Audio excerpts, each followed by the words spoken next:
Hello बच्चों। आज हम लोग इस वीडियो में जानेंगे कैसे जो फोर्स लगा था मैग्नेटिक फोर्स एक चार्ज पे हमने देखा कि एक मैग्नेटिक फोर्स लग रहा है। कब? जब चार्ज मोशन में आ जाता है। जब चार्ज मोशन में आ जाता है तो उस पर एक फोर्स लगता है। ठीक। और वो फोर्स कब लगता है? जब वो किसी करंट कैरिंग वायर के नजदीक होता है।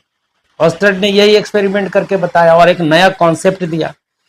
क्या दिया था उन्होंने कॉन्सेप्ट कि कोई भी करंट अगर फ्लो कर रहा हो, किसी वायर से अगर फ्लो कर रहा हो, तो उस कंडीशन में उसके अराउंड एक मैग्नेटिक फील्ड जनरेट होता है। ठीक। मैग्नेटिक फील्ड पर चार्ज पर एक मैग्नेटिक फील्ड का क्या प्रभाव होता है, क्या इन्फ्लुएंस होता है, क्या इफेक्ट होता है, उसको बता दिए। एक्सपेरिमेंट से किए। उन्होंने किया क्या था, आपको बताए थे कि एक कंडक्टर लिया और यहाँ पे एक चार्ज को रखा और चार्ज पे देखा। इस चार्ज को जब रखे हुए थे, जब रेस्ट में था, जब चार्ज रेस्ट में था, तो इस पे कोई फोर्स नहीं लग रहा था। यानी फोर्स का वैल्यू क्या था? किसी तरह का कोई फोर्स नहीं लग रहा था। लेकिन जैसे ही चार्ज मोशन में आया तो एक फोर्स लगने लगा और वो फोर्स इधर की ओर लगने लगा। ठीक। कंडक्टर के तरफ लगा। तो इस आधार पे उन्होंने एक एक्सप्रेशन निकाला और वो निकाला था मैग्नेटिक फोर्स। ये हो गया, ये magnetic force q v cross B निकाले थे। यानी एफ बराबर आया था q v B sine theta. Theta angle किसके बीच था? Angle theta, angle between velocity and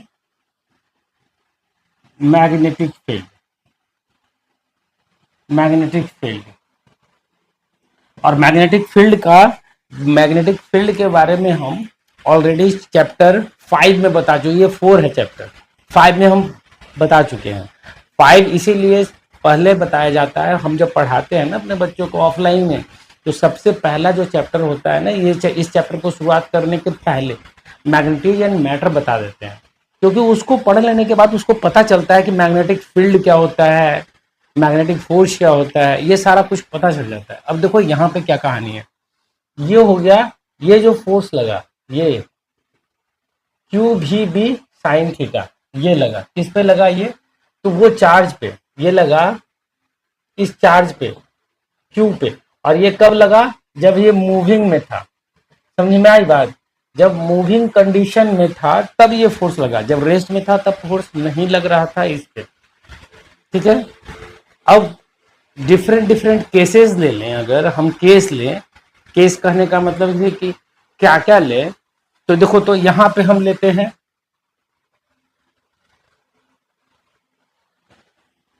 देखते जाओगे आप। ठीक है। टॉपिक है आज का डिफरेंट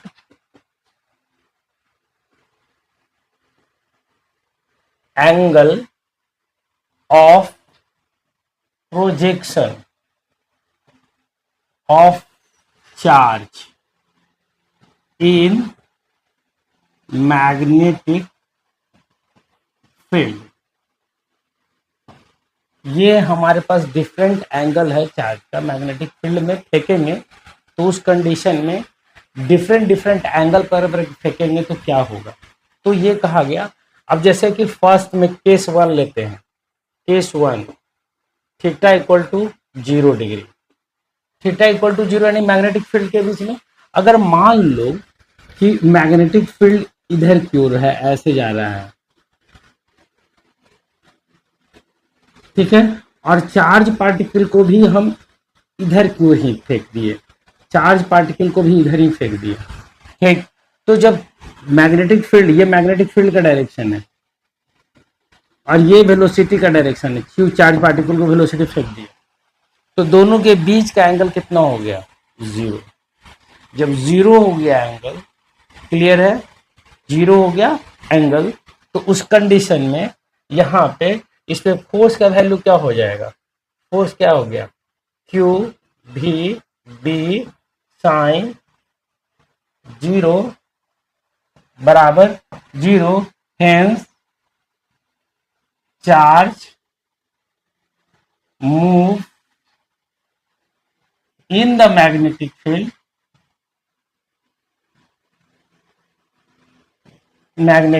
field without deviation। बिना डिविएशन का ये सीधा ऐसे फेंक दियो तो सीधा सीधा चला जाएगा। ठीक है, क्लियर है। अब चलते हैं नेक्स्ट केस टू।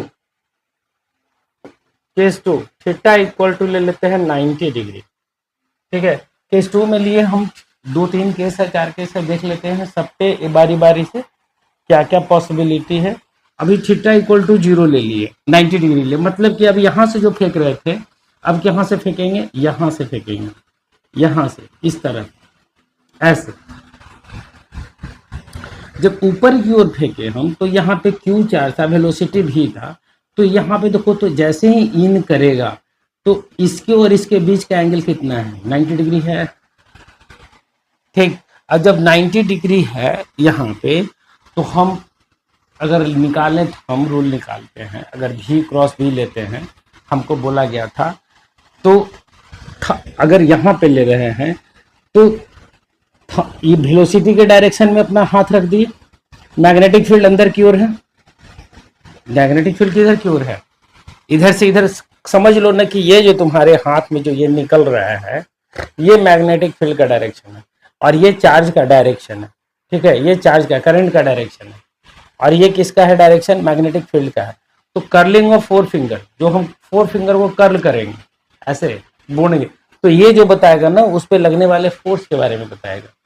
ठीक है, यही बात बताया गया था। अब यहाँ पे बताओ तो कि अगर इस तरह से जा रहा है, ठीक, मैग्नेटिक फील्ड ऐसे है, फोर्स लगेगा तो वो किधर की ओर, ये जो पार्टिकल है वो किधर की ओर बेंड करेगा, अंदर की ओर। इसका जो मोशन जो डायरेक्शन होगा किधर की ओर, अंदर की ओर होगा। ठीक है, अब इसी चीज को दूसरे तरीके से दिखाएं। अगर ये है, मान लो कि मैग्नेटिक फील्ड का डायरेक्शन ये है, तुम बोलोगे कि ये क्या बता रहे हैं, गोल गोल काट काट के क्या बना रहे हैं, तो बताते हैं।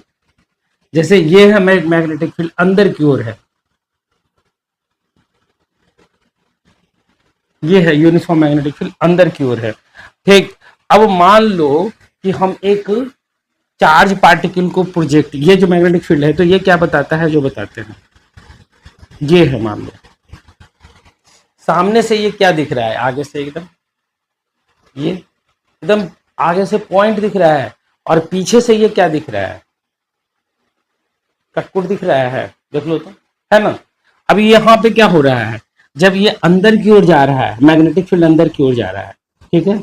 अब चार्ज पार्टिकल को यहां से प्रोजेक्ट किए, यहां से प्रोजेक्ट किए ऐसे, क्यू चार्ज पार्टिकल को, तो मैग्नेटिक फील्ड अंदर की ओर है और वेलोसिटी किधर हो गया, तो दोनों के बीच का एंगल कितना हो जाएगा। अगर हम ये ऐसे फेंके हैं, मैग्नेटिक फील्ड मेरा इधर से जा रहा है, सॉरी वेलोसिटी इधर से जा रहा है, मैग्नेटिक फील्ड अंदर की ओर है, तो कितना डिग्री का एंगल बन गया, देखो तो 90 डिग्री बन गया। अब जब 90 डिग्री बन गया तो इस हिसाब से अगर देखें तो मैग्नेटिक फील्ड अंदर की ओर, ये इसमें से मैग्नेटिक, ये हमेशा मैग्नेटिक फील्ड को दर्शाएगा, ये हमेशा मैग्नेटिक फील्ड के डायरेक्शन को शो करेगा। ठीक, मान लो ये क्लियर है, तो अगर ये शो करेगा तो यहां पे हम ऐसे रख दें, क्लियर। अब यहां से हम कर्लिंग ऑफ 4 फिंगर करें, 4 फिंगर को कर्ल किए, ठीक, तो ये क्या दे दिया मेरा, उस पर लगने वाले फोर्स के बारे में। तो देखो तो मैग्नेटिक फील्ड अंदर की ओर है, ठीक, बॉडी को फेंका ऐसे गया है, चार्ज को फेंका ऐसे गया, तो कर्लिंग को किया तो ये फोर्स किधर की ओर लगेगा, यानी ये जो चार्ज पार्टिकल है यहां में जैसे ही इन करेगा तो ये किधर की ओर लगेगा, ऐसे जाएगा, ठीक है, ये ऊपर की ओर बेंड कर जाएगा, क्लियर है। अब ये चार्ज पार्टिकल, अब मान लो कि माइनस क्यू चार्ज अगर फेंके, ये प्लस क्यू चार्ज फेंके हैं ए में, और बी में एक दूसरा हम B charge minus Q charge फेंके, तो उस कंडीशन में ये यहां से जैसे ही इन करेगा यहाँ के बाद, तो ये किधर की ओर बेंड करेगा, तो ठीक अपोजिट डायरेक्शन में, ये इधर की ओर बेंड करेगा। समझ में आ रहा है, चार्ज को बदल देंगे तो डायरेक्शन क्या है वो बदल जाएगा। जरा सा रुक जाइएगा।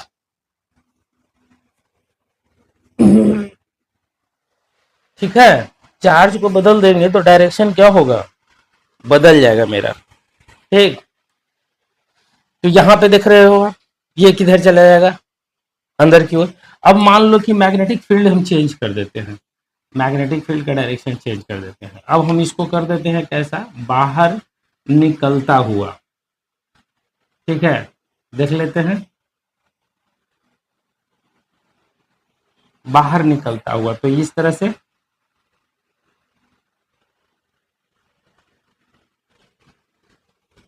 ठीक, अब इसी चार्ज पार्टिकल को फेंके, इसी चार्ज पार्टिकल पर। अब देखो तो क्या हो रहा है, मैग्नेटिक फील्ड तुम्हारी तरफ है, ये मेरा मैग्नेटिक फील्ड का डायरेक्शन था, जैसे मैग्नेटिक फील्ड तुम्हारी तरफ है, फेंका ऐसे गया तो फोर्स किधर की ओर लगेगा, नीचे की ओर।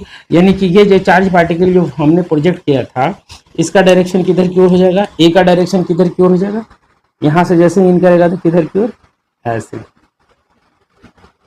ठीक है, जबकि इसका डायरेक्शन क्या हो जाएगा, इस चार्ज पार्टिकल का डायरेक्शन क्या हो जाएगा, निगेटिव था, तो इसका ठीक क्या हो जाएगा, अपोजिट। याद रखिएगा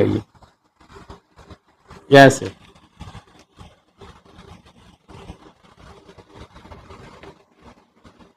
ठीक है, इससे क्वेश्चन आता है, इससे क्वेश्चन आता है कि एक दे देगा इस तरह से, बोलेगा कि अगर वेस्ट से ईस्ट की तरफ एक चार्ज पार्टिकल को प्रोजेक्ट किया गया, तो पॉजिटिव चार्ज पार्टिकल को, तो उसका डिविएशन किधर होगा, नॉर्थ साउथ ईस्ट वेस्ट ऐसे करके दे देगा।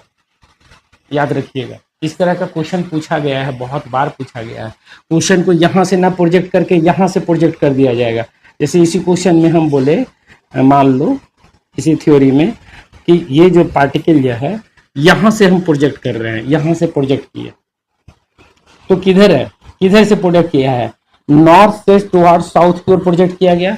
अब मेरा क्वेश्चन है कि इसका डिविएशन किधर की ओर होगा, ये डिविएशन किधर की ओर होगा, तो कैसे करोगे, कैसे डिविएशन निकालोगे, फिर वही काम करें, ये लिख दें, ऐसे करें, ये नीचे की ओर जा रहा है, मैग्नेटिक फील्ड मेरे की तरफ है, निकलता हुआ मैग्नेटिक फील्ड, पॉइंट का मतलब निकलता हुआ ये है, तो हम ऐसे बेंड करेंगे तो किधर की ओर जाएगा, तो यानी यहां से किधर की ओर बेंड करेगा, ये ऐसे बेंड करेगा, यानी किधर, ये इधर क्या है, वेस्ट, और इधर क्या है, ईस्ट। अब ये चला आया, क्लियर है। उसी तरह से क्वेश्चन इधर से दे देगा, कहीं से भी दे दे, समझ में आ रहा है। तो आपको पता होना चाहिए कि डिविएशन किधर से जाएगा। ठीक है, तो ये हम कितने डिग्री पे, 90 डिग्री पे ले लिया। ठीक है, क्लियर है।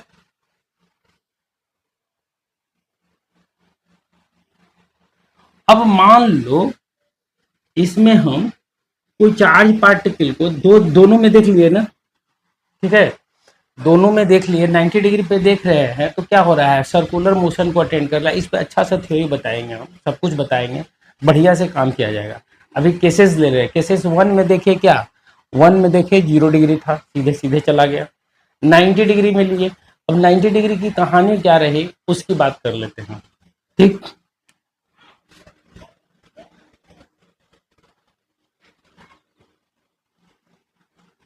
देख लो, ऐसे नहीं, ऐसे नहीं, यहां पे हम ले रहे हैं। मैग्नेटिक फील्ड कैसे है, अंदर जाता हुआ, मान लीजिए कि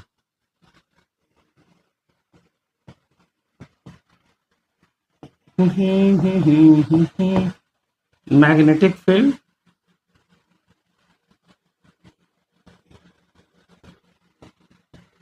मैग्नेटिक फील्ड यहां पे ऐसे कर ले रहे हैं, field perpendicular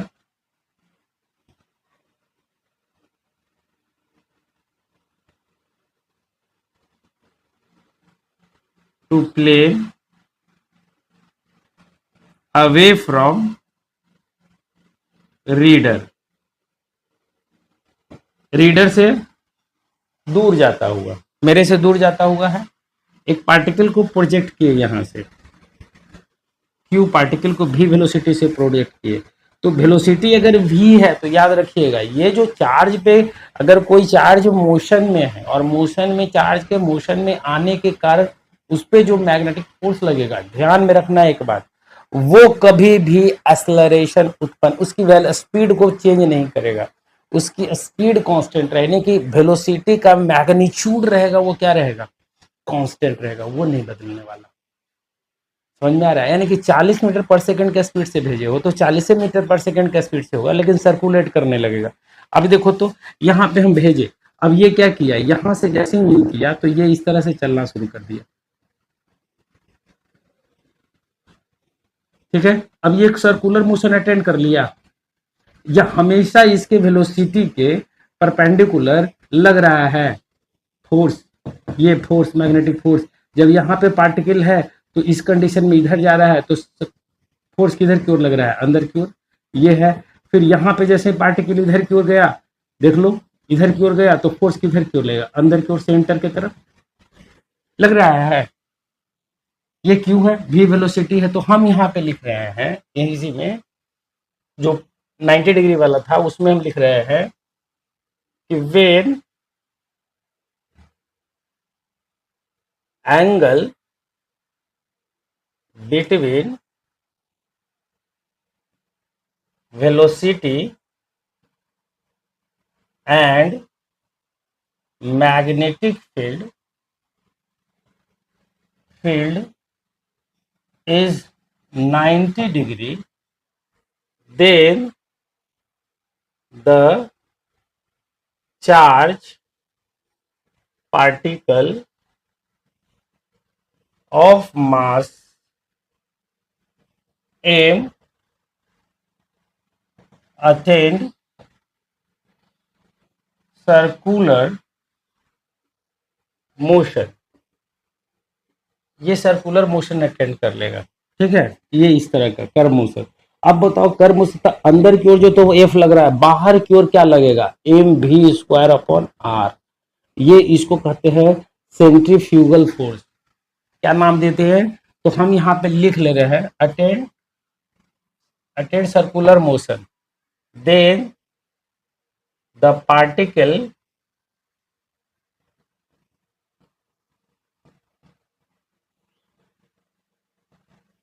experience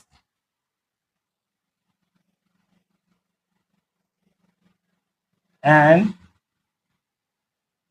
outward force that is centrifugal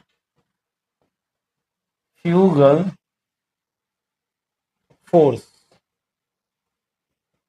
ठीक है, centrifugal force.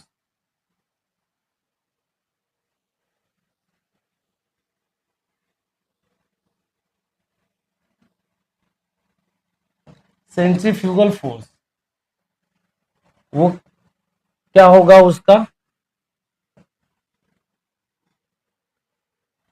Force balanced by magnetic force. जो मैग्नेटिक फोर्स लग रहा है ना वो उसके द्वारा क्या हो जाएगा, बैलेंस हो जाएगा। तभी तो सर्कुलर मोशन में कोई बॉडी अगर घूम रहा है तो उस पर चाहे पता है आपको कि सर्कुलर मोशन अटेंड कर रखा है, 11th क्लास में पढ़े होंगे, तो उस पर एक सेंट्रीपिटल एक्सेलरेशन लगता है, एक सेंट्रीफ्यूगल एक्सेलरेशन लगता है, दो एक्सेलरेशन उस पर काम करता है। ठीक है, दो एक्सेलरेशन काम करता है, एक सेंट्रीपिटल और सेंट्रीफ्यूगल। तो मान लो कि अगर हम सेंट्रीफ्यूगल एक्सेलरेशन काम कर, फोर्स काम कर रहा है, तो यहाँ पे देख लो, ध्यान दोगे, यहाँ पे हमारे पास वेलोसिटी कितनी थी, v। तो अंदर में जो फोर्स लगा वो फोर्स मैग्नेटिक फोर्स किसको बैलेंस करेगा, m v square upon r. R क्या है, ये रेडियस है। आर को क्या लिखें, r equal to radius of circular path. अब यहाँ पे एफ एम को क्या लिखें, क्यू भी बी, साइन तो 90 डिग्री है मेरे पास, तो वो क्या आएगा, M v square upon are. Theta कितना था, 90 डिग्री था। तो यानी यहां से क्यू भी से भी गया यहाँ पे क्या बच गया मेरे पास, वेलोसिटी। ठीक है, अब यहाँ से देखो तो अगर रेडियस निकालना हो तो हम यहाँ पे से लिख सकते हैं Q into B, Q into B, sorry यहाँ से इसको यहाँ ले आए तो R बराबर क्या आ जाएगा, एम भी अपॉन क्यू बी। और ये एम इंटू भी लग रहा है कि मोमेंटम है, इंटू क्यू बी। ये क्या है, एम इंटू भी इजकल टू, ये भी लिख सकते हैं, लेकिन चूंकि यहाँ पे ये भी वेलोसिटी नहीं स्पीड को ले रहे हैं तो उस कंडीशन में हम यहाँ पे किसी एक पार्टिकुलर मोमेंट के लिए ले रहे हैं। अगर देख लोगे, हाँ ध्यान से समझोगे इसको, तो क्या हो जाएगा यहाँ पे, आर बराबर एम भी बाय क्यू बी। ये आ गया मेरे पास रेडियस निकालने का फॉर्मूला, यानी कि जो सर्कुलर पाथ में सर्कुलेट करेगा उसका रेडियस इतना होगा। क्लियर है।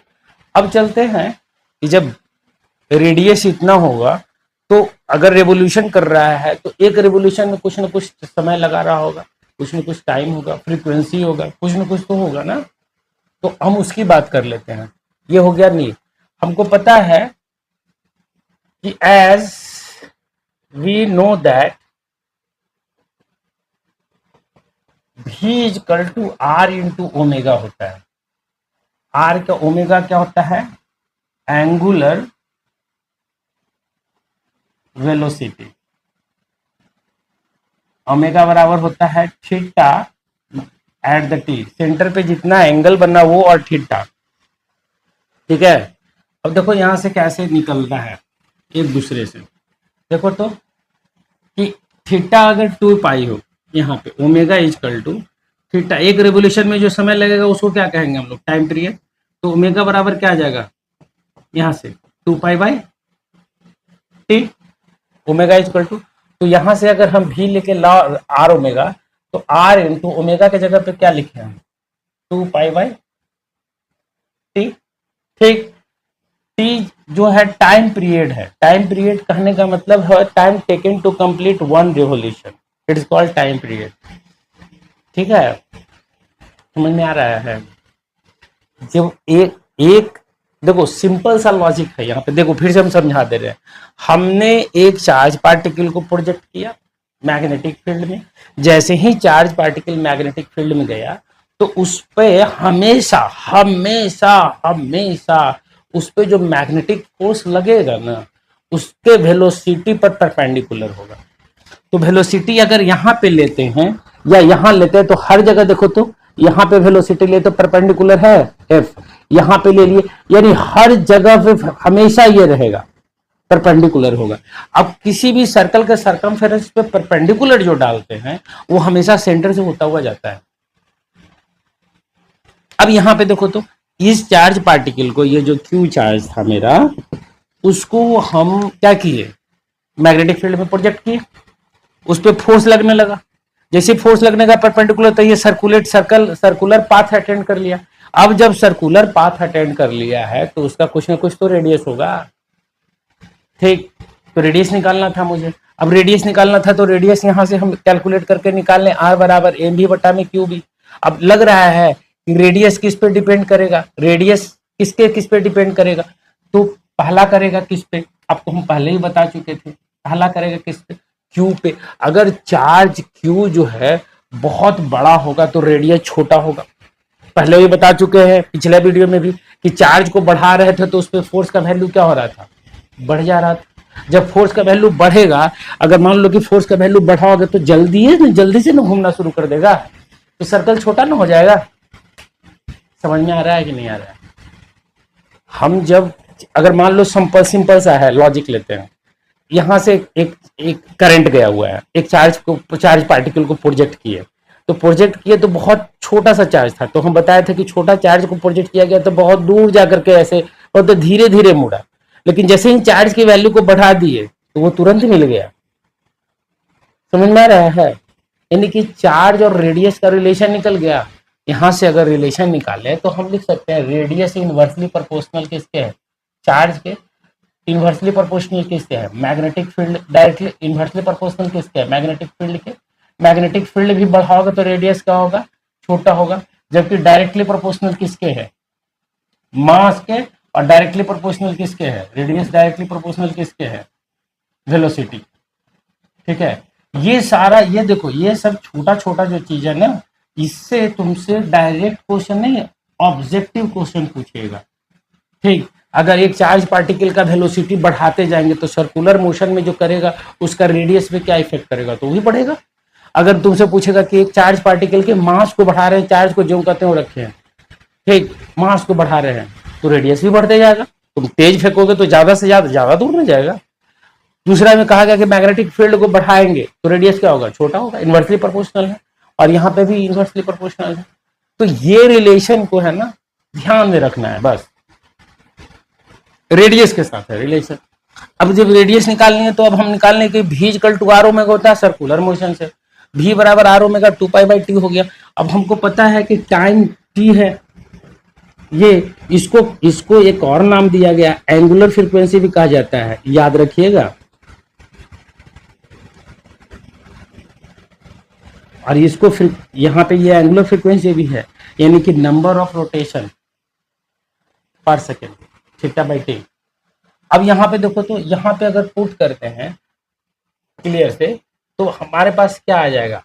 Are q B by m is equal to क्या आ जाएगा? R q B by m is equal to क्या लिखते हैं यहाँ पे तो भी वेलोसिटी बराबर है, तो भी बराबर हमारे पास क्या निकला है?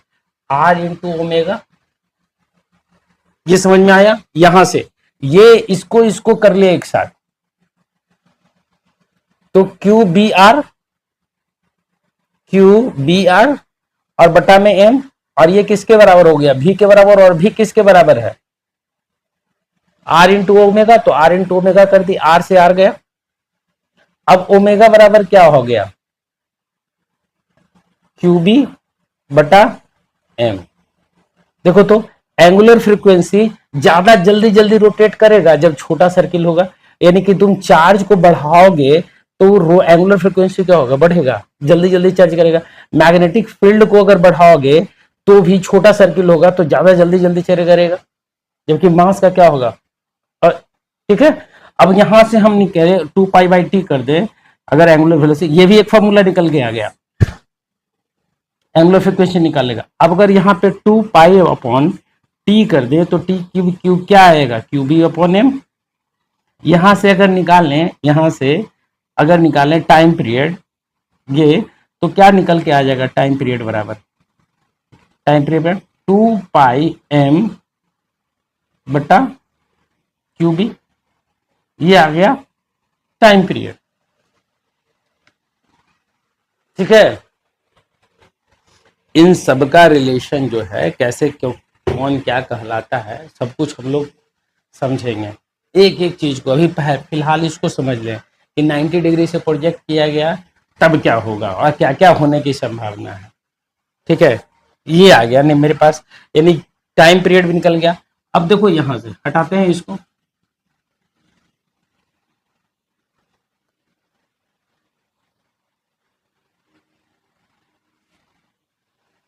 अब देखो यहाँ पे we have time period. Time period क्या होता है? तो अगर फ्रीक्वेंसी अगर नू कह ले, कहें कि frequency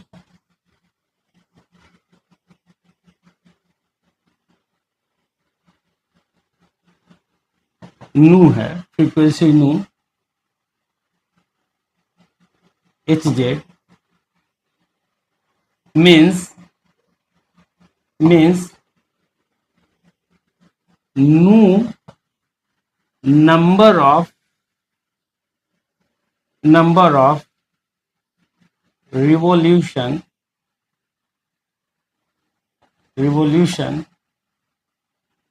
made by the charge in 1 second, ये कहलाता है। नू क्या है? Number of revolution made by the charge particle in 1 second, और उसको हर्ट्ज से डिनोट कर रहे हैं। तो अगर हम बोल रहे हैं कि कह रहे हैं कि देखो यहाँ पे टी सेकेंड में न्यू रिवोल्यूशन किया, नहीं समझे, new revolution.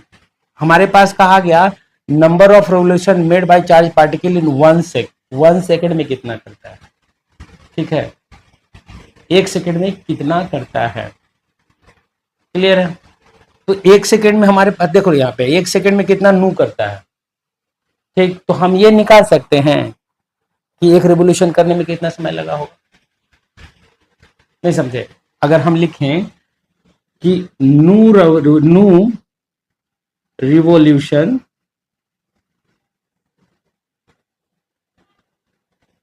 Made in 1 second, ठीक है, 1 सेकेंड, इसलिए एक रिवोल्यूशन में कितना लगेगा 1/नू, और ये किसके बराबर होगा, एक रिवोल्यूशन में जो टाइम लगता है उसी को तो टाइम पीरियड कहते हैं। तो यहां पे पुट कर दें नाउ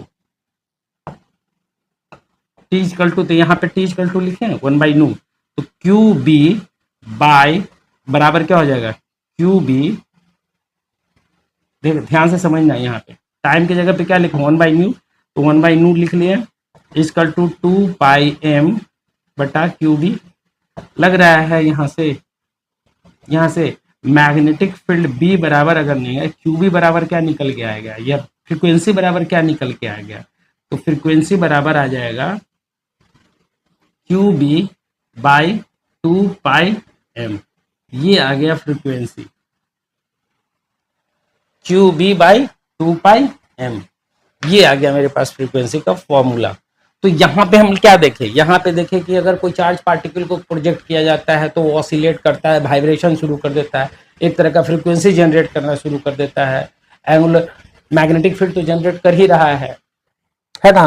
तो ये सारा कुछ देख लिए हम कि चार्ज पार्टिकल को कैसे 90 डिग्री में हम लोग प्रोजेक्ट करते हैं तो क्या होता है, ठीक है। और यहीं से हम लोग कॉन्सेप्ट लेके चलेंगे लॉरेंज फोर्स पे। तो मेरा नेक्स्ट वीडियो जो होगा वो लॉरेंज फोर्स पे होगा, इस पर न्यूमेरिकल वगैरह देंगे आपको बनाने के लिए, और इससे क्वेश्चन बनाइए। इतना लिख कर बताने का इस कारण क्या है, तो ये बताने का कारण बस ये है कि आपको बार बार हमको बताना पड़ रहा है कि बोर्ड का तैयारी करवा रहे हैं हम, वो लड़के बच्चे बच्चियां जो नीट या आईआईटी के लिए लगी हैं और बोर्ड नहीं लिख पाती है, उनके लिए, उनको ध्यान में रखकर पूरा लिख कर हर चीज को बता रहा हूँ जैसे ऑफलाइन क्लास में होता है। तो ये वीडियो आपको कैसा लगा मुझे मेरे कमेंट सेक्शन में जरूर से जरूर बताइएगा। मेरे चैनल को सब्सक्राइब कर लीजिए अगर नए हो तो, और बेल आइकन भी दबा दीजिए ताकि आपको नोटिफिकेशन भी मिलता रहे, और साथ ही साथ लाइक करना ना भूलें। सो प्लीज़ लाइक कीजिए, सब्सक्राइब कीजिए, शेयर कीजिए और बेल आइकन को भी दबा दीजिए। धन्यवाद।